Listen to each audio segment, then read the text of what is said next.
Hey, runners, welcome back. Well, no more Victory Sunday again. I'm sorry. I know. And it's late Monday night. But what can your boy, the Lip Medallion, do other than celebrate Victory Monday, late Monday? A lot of work, in and out for the weekend, late game. Man, it really puts me in a bind when it comes to doing these videos. So I don't do them on the road. I wait till I get home. I wait till I get settled in, that kind of fun stuff. And then I have my chance to talk about the game. Let's talk about the game, the feel of the game, the vibe of the game. Man, that first half, we just felt flat. We felt flat. I don't know if it was the previous week. Maybe, I don't know. They just felt flat. But I do know this. I do absolutely know this. Rice is dirty. They can talk about intellectual brutality all they want. Call it that BS all they want. They were taking some shots, okay? On the broadcast, I was in the stadium, but I still turned on the broadcast. I have ESPN Plus. Turned it on, and they talked about it. They said the Rice player actually uppercut, and you can see it, actually uppercut Willie McCoy and knocked him out on the field with his feet up. And then what made it worse, because he was already knocked out, which is why he dropped the ball, his head hits the ground. Now, I've seen where our players have punched the ball repeatedly, and it was clear they were punching at the football, and they called unnecessary roughness on us, personal foul. Something's not right with the way they officiate against us when it comes to rough play, and them, teams that play us, when it comes to rough play. And I'm being dead serious. That face mask, that wasn't just a flyby grab and hang on. He went over our player and held on as long as he could. He was trying to hurt our player. Ooh. And then they try to horse collar Frank out of bounds. Well, they did, right? They call it unnecessary roughness, whatever, late hit on the quarterback, but it was still a horse collar, right? And, man, that got me lit up. That got me fired up. And, man, we were on that side of the end zone. And, man, I'll tell you what, I know everybody in the stadium heard me because I screamed at the top of my lungs. Whew. I said, that's not intellectual brutality. That's just dirty, Rice. You're dirty, Rice. And let me tell you something. Play later, we muscled those guys, the offensive muscled those guys, put them in the end zone. Ooh. Oh, the team changed. The team's dynamic changed at that moment, right? Now, granted, that was the pass play that they gave it to us to do it, so we probably had already changed there, so what am I doing? I'd like to take credit, but what am I doing? And then they came out and Trey Moore, that defense just said, nope. Trey Moore got after that quarterback for 2 sacks, went up sacking that quarterback 6 times. And then they punted to Carpenter, and to the house he went. Got himself another return. And that was beautiful. That game went sideways for Rice and went forward for us in like a matter of a minute. I'm telling you, I would have to look. In fact, I'm going to pull that up now that I mentioned. If I go play by play. Hold on. Yeah, because only 10-7 at the half. We made it 17-7. They made it. Then it went. It got to 31-7 really quick. So they had 3 plays for -1 yard for 2 minutes, 24 seconds. It didn't seem like they had the ball that long. But they did. But that's really good play calling. When you know you're an inferior team, you keep the ball away from the other team. That was good on their part. So,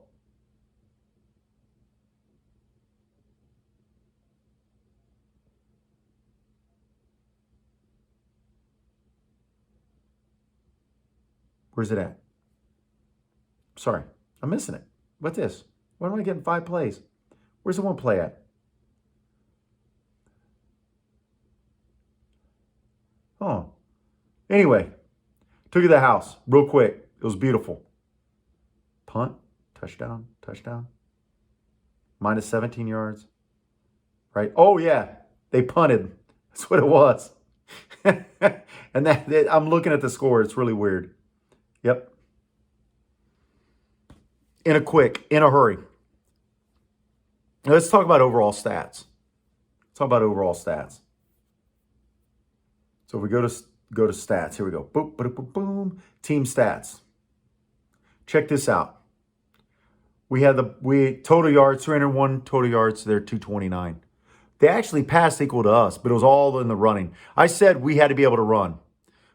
Got 199 yards rushing. We missed Kavorian. We missed Kavorian big time. Now don't get me wrong, because looking at this, Rocco Griffin had a great game, 12 carries, 81 yards, right? But Robert Henry, man, we relied on him a lot. 19 carries, 63 yards, a little over 3 yards a carry. That's nothing fancy. 43 total carries for 199 yards. We stuck with the run, but we stuck with the same run, the same read, right? And the big run that he got was definitely when we went kind of in a veer style misdirection. We went more off tackle versus bouncing it out. It was already designed to go outside, right? Like the veer would be. And that was kind of like what you do with the veer. And boom, it broke it. We needed to do more of that. We really needed to break them up with some wide plays. Of course, when we did, we got some great passing yards out of it, right? In the second half. Maybe they just sucked them in, and then realized, oh, we can go wide now. Frank had kind of a beautiful day, if you think about it. He was 15 of 24. Wasn't great passing-wise, but he had 175 yards, right? It was really a good passing day for him. Now, especially when you think we lost Willie McCoy. We didn't have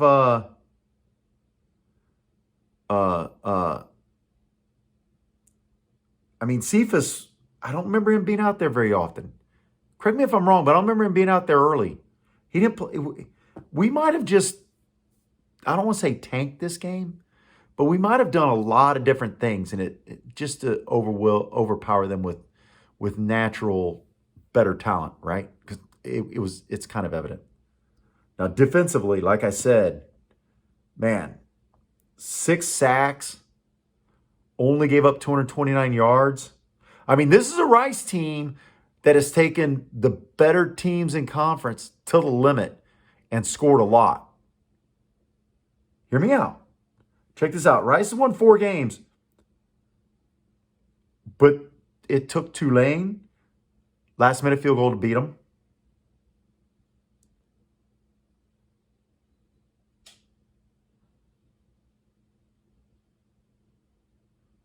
They beat Houston. And SMU 36-31. That is just amazing to me. So they literally went through the 3 best teams in conference back to back to back right now, right? People can say Memphis is better than us. Okay. But you're not record-wise, right? So they started with Tulane, SMU, and then us. Ooh. Yeah, they had probably one of the tougher schedules in conference. Probably the toughest now when you think about it. But I don't care. They said they hated us. They played like they hated us. There was some BS. And surprisingly, we had the same amount of penalties, but somehow, some way, we had more penalty yardage against us. We had 5 penalties for 52 yards. They had 5 penalties for, hold on, let me get back to it. Let me get back to it really quick. Team stats, 5 penalties for 34 yards. Now, granted, that one face mask was close to the thing, but still, you still got like 3 yards out of that. So add another 11. That's still less. It's weird. I'm telling you. It's weird. It is what it is. But I'm going to say this.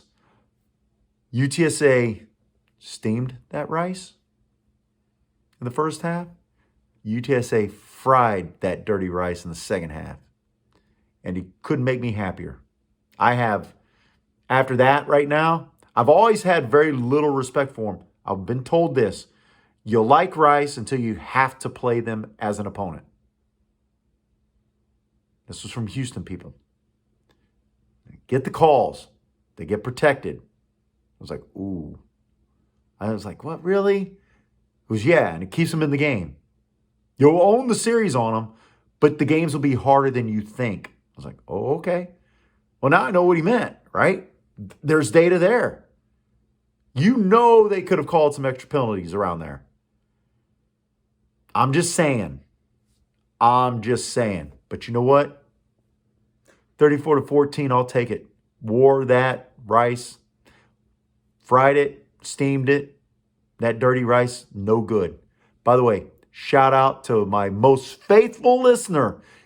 I'm going to quiz you on it next week when I see it, because I know I'm going to see you in the stadium. John Phillips, thanks for mentioning it when I walk up. I'm happy your boy's on our team. I hope your boy gets some playing time soon. I don't know if he got into it. I don't know if he got a participation. I'd have to look at the participation chart. I don't have that right here. But if he does, good for you. Seriously. Hey, I love the family atmosphere. I'm talking to you, John. Love the family atmosphere. Just love running into players, parents. And thanks for being on my video, my podcast, whatever you want to call it, my channel. Birds up. Peace out. One final thing before I go. Something big may happen. Something big may not happen. But until then, let's enjoy the ride. And if it does happen, I'll make a video about it. But plain and simple. Thank you. Good luck. And as Roadrunners, we got to look forward to the future no matter who. Right? Peace out.